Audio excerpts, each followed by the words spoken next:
کیا حضرت بدھ علیہ السلام پہلے واقعتاً شہزادہ ہوتے تھے یا پھر یہ کہانی ہے؟ بالکل ٹھیک ہے، وہ شہزادے تھے لیکن ایک چھوٹی سی ریاست کے تھے. وہ ہندوستان اور ہندوستان کے جنوب میں ایک چھوٹی سی ریاست تھی، وہاں کے شہزادے ہوا کرتے تھے.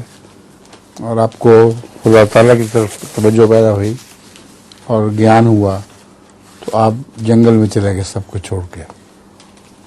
اس پہ بدھوں نے کہانیاں بنائی ہوئی ہیں کہ آپ اتنا گیان میں ڈوبے ہوئے تھے کہ درخت کی شاخ نیچے سے نکلی اور آپ کے رانوں کو چیر کر اوپر نکل گئی، لیکن آپ کو پتہ نہیں لگا.